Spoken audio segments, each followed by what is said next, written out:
What's going on there, everybody? Hope you're all having a fantastic day today. Now, ladies and gentlemen, I finally got some time to dive on deep into the brand new update for Battlefield 6 that introduced a ton of new content and a lot of new updates to the overall performance. And let me tell you guys something, DICE absolutely cooked. I know there's probably going to be some people salty out there, but seriously, when it comes down to the performance of the game, how the weapons overall work, the brand new content that they offered to us, everything is just really solid this time around, and I'm excited to dive on deep to all this content and just kind of discuss it with you guys. Of course, as always, don't forget, subscribe and hit that bell if you want to be notified on everything that goes on with this channel. I upload twice here, once at 8 a.m. Eastern Time and a second time at 5 p.m. Eastern Time, and tons of different games as well, not just Battlefield. We talk about COD, Ark Raiders, Splitgate, Gears of War. I want to discuss E-Day. Talked a little bit about Reloaded, but let's be honest, it's Reloaded. It's not much to go ahead and discuss, so on and so forth. So, as I stated, subscribe and hit that bell, and I will be streaming this update again today, starting at 1 p.m. Eastern Time over on Twitch. So if you guys want to hang out, chat it up with me, or even hop into the open lobbies while we play this map a little bit further, then by all means, you find a link to my Twitch channel down in the description of this video. Now, first and foremost, ladies and gentlemen, I want to talk about the controller players. And please, feel free to go down in the comment section and leave your opinions about the overall changes to the aim assist. Almost everybody that came into my stream and talked to me about, the controller feel says it is 10 times better. And yes, a lot of player settings got reset, but overall, once everybody got, situated again and their settings were all in line, the experience was night and day for a lot of the controller players. So DICE, from at least what I can tell, absolutely cooked to the max degree when it comes to controller players. And if you're one of those people who kind of got pushed away when the overall product dropped and you thought it just didn't feel that good, I would suggest giving it another try, because from what I can tell, it's very solid. Again, I don't play on controller, I'm mouse and keyboard, so I have to go basically off of your guys' information. So as I stated, although people came into my chat and talked to me about it, I would love for you guys to go down below and still go further with your opinions about how the controllers feel within the overall Battlefield 6 experience. And ladies and gentlemen, overall, when it comes to the quality of life changes, it feels very smooth. Of course, there's still problems, like the defibs are a little bugged right now, which DICE already addressed, so hopefully that'll be fixed soon. For me personally, when it comes to seeing who needs to be revived, that icon is still bugged out. I mentioned this in a previous video, and it's still occurring. I hear people are black screening and getting other issues here and there. But when it comes to the fluidity of the overall game, smoothness, how it performs when you're actually in the match itself, very crispy. Very, very, very crispy. I'm extremely impressed when it comes to these changes. And as I stated, it's finally showing where these developers were at. I was kind of worried that they were just kind of shying away. And as we reached the holiday season, they would just completely vanish. And this game is going to just suffer from never-ending bugs and problems that would just accumulate over time. But luckily, they were hard at work and got a massive update out for all of us. But the biggest thing that I was concerned about is them going ahead and messing with the bloom of the overall weapons again. They did do another little bit of a fine-tuning, and I was very stressed that it was going to feel like the beta, where every gun was like a laser beam, and you didn't have to burst, you didn't have to actually learn the ranges, you just kind of fully auto your weapon at every range and just melt everything that moves. No, it still feels extraordinarily solid. I hopped in, I gave it a decent amount of time across the board. SMGs, carbines, ARs were my main categories that I grinded out, and they all feel ridiculously good, including the ARs. The ARs have been feeling really crispy after these past couple of updates to the overall bloom situation, and I'm pretty happy with where it's at right now. I just hope they don't take it any further. I don't think it needs to go further, at least.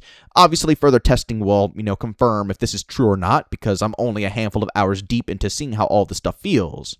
But right here, right now, I think it's a nice, perfect spot where, there's not so much bloom that it feels like you have to tap fire when they're right in front of you. But there still is bloom, so when you get those long-range engagements, you don't want to fully auto, you have to actually pace your shots a bit. And I really like that. It feels like Battlefield, and I'm excited to see what other changes they're going to be, bringing forward in the future. But let's talk about some content, ladies and gentlemen. That's what this is all about. First and foremost, we got a side pass that's going to include the shotgun, which is going to be hard to grind through because the points can only be earned through, obviously, grinding out the weekly challenges. Get currency for that. And I also hear that if you play Sabotage a lot, you'll get points. I have not been able to confirm nor deny this, because when I played a match of Sabotage, I didn't get any points. So I'm assuming the only way you can progress through this pass is by the weekly challenges. And if that's the case, I guess that's okay. It's not bad because everybody's kind of on the same schedule. What sucks is that you can purchase currency with real money and just speed through the whole pass and get the shotgun right here, right now, while everybody else can't grind with actual XP because your XP does not progress this pass. So I'm hoping they give players another way to, get through it a decent amount, but I guess only time will tell. And if they force us to play the new game mode, Sabotage, in order to progress it, I'm going to be really bummed out because I don't want to.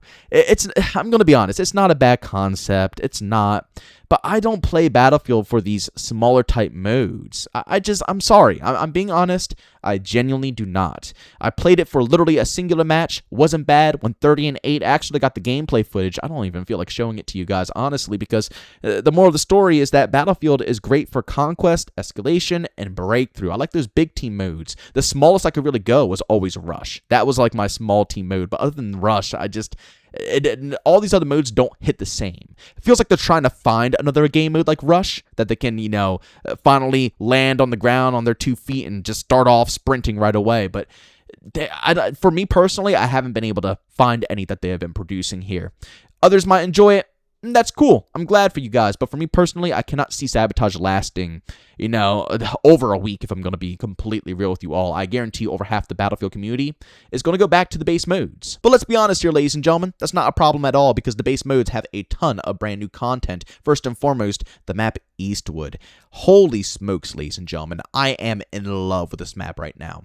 Now, you guys know me on this channel. I don't like to fully critique a map until I completely know all the ins and outs. And I've only had a handful of hours to play on this new map. So I need at least, maybe a couple of more days worth of playtime to really say if it's, good, bad. But first impressions after, maybe a few or even 4+ hours of playtime on it, I'm leaning to an 8 out of 10. I'm not going to lie to you guys. I'm bouncing between 7 and 8, more so leaning to 8. But I don't think that we're quite there yet to a perfect Battlefield map, like a 9 or 10 out of 10. I'm still waiting for that one map to drop, but out of all the maps that we have within Battlefield 6, this is... I think I'm going to say it. I think this is one of the best. It's between this and Morocco Valley for me, and I could easily put this and Morocco Valley on in a nice rotation and just go back and forth, back and forth. The gameplay flow of this map is phenomenal. The moments that you can have, the action that's taking place. You can even drive all the tanks and the heavy armor vehicles straight up into the buildings and just cause all-out chaos. It's absolutely mental. Literally mental. I love Breakthrough on it. Breakthrough plays phenomenal. I love running through the streets and eventually getting to the bigger buildings where just all the chaos just unfolds. But where this map really shines is Conquest. The layout is perfection. There's spots for snipers, LMGs, marksman rifles, while at the same time ARs, carbines, SMG shotties can still get up into the action and not feel like they are at a complete disadvantage. It's a little room for everyone alongside having the outskirts of the map where the golf course is being kind of like a flank route where you can, if you're sneaky enough, you can actually work that area because a lot of the focus is more towards the central flags by the main buildings. And as I stated, if you're sneaky enough, you can kind of flank around and get to the enemy spawn and get some better plays going on there. But there's literally a play style for everyone within this map, and I think that's extremely crucial to make sure everybody can enjoy themselves. I say it all the time, but my favorite Battlefield maps are the maps where they think about everyone. Of course, you need your vehicle-only focused maps, and you need your infantry-only focused maps. But you don't need a lot of those maps. I think those styles are the extremes and should be, few and in between. The biggest focus should be maps that are made for everyone. If you want to play tanks, you should be able to successfully play tanks while having a good time. If you want to fly, you should be able to fly while being able to have a good time, which I will say, that's another thing that makes the points a little bit lower. Like I'm leaning more towards 7 because flying on this map is still a pain. Flying in Battlefield 6 in general is really rough. The maps are really open when you're in the sky, so you're when I say you're constantly getting locked on, you are constantly getting locked on. But back to what I was saying, you can still fly, you can still use choppers, and my friends have had some successful runs, so it's not impossible. If you want to play infantry, you should be able to play infantry. If you want to snipe, you should be able to snipe. There should be a role for everyone, and this map does a very good job at doing such. So like I said, first impression so far, at least a 7. I'm leaning towards 8, but I'm going to give it a little bit more time to completely say if I feel this way or not. But I'm thinking, honestly, I really do genuinely think by the time I'm finished critiquing, it's going to be on an 8. And ladies and gentlemen, the battle pickups. These are awesome for the overall flow of the game, and it's just making it a lot more exciting to hop into the overall experience and fight for something else. Basically, for anybody that's curious about the battle pickups, there are special weapons that are scattered throughout the map. There's a railgun, which, obviously is treated like a sniper rifle. Very, very, very long charge up time, but it'll always one-tap an enemy. And you can also use it against vehicles as well. Now, I don't know, I didn't test this privately, but in a public match, I didn't think anybody else hit the tank with a rocket. it. I didn't see anything come forward, but I hit a tank 3 times, and it got it a little above a quarter of health, so that's pretty decent. You hit a tank maybe 4 or 5 times, you might be able to take that bad boy out with this thing.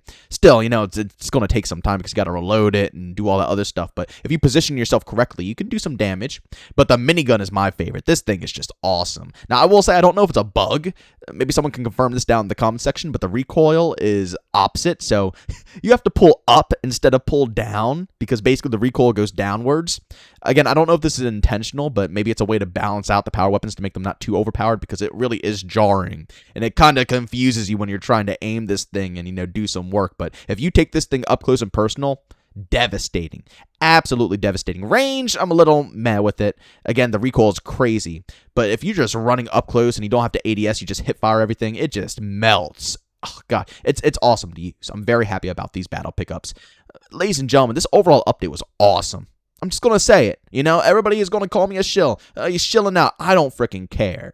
I was already having a ton of fun with Battlefield 6 leading up to this, but this update has just been phenomenal. And this will hopefully be able to hold us over until the December update where we get a little bit more content and also the reskin of Empire State, which is going to be completely snowed over, which I'm very excited to see. But having this additional battle pass alongside a brand new map that's actually awesome, and I'm excited for the variety that's going to bring forward to us.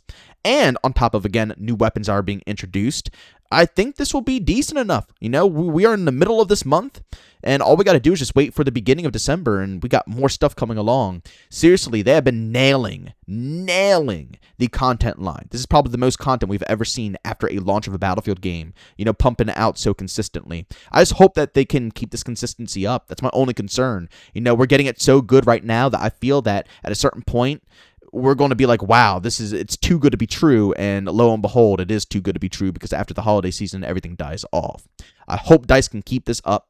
You know, it seems like every development team, even Embark with Arc Raiders, doesn't have as big of a content plan for December, but I'm hoping that these teams keep it going because, you know, it's been a blast watching all of this competition come to light and just see so many development teams and, you know, companies in general, even the big dog publishers, really trying because this is the year of competition and I'm absolutely loving every last bit of it. But ladies and gentlemen, as always, if you enjoyed today's video, leave a like. If you hate it, leave a dislike. Don't forget to subscribe and hit the bell. Post twice here, once at 8 a.m. Eastern Time and the second time at 5 p.m. Eastern Time. And also, if you guys are interested in any of my live streams, I do stream Monday through Saturday over on Twitch starting at 1 p.m. Eastern Time. Of course, if you guys are interested, got a link that channel down in the description of this video. But as always, thanks for tuning in, and I'll see you all next one.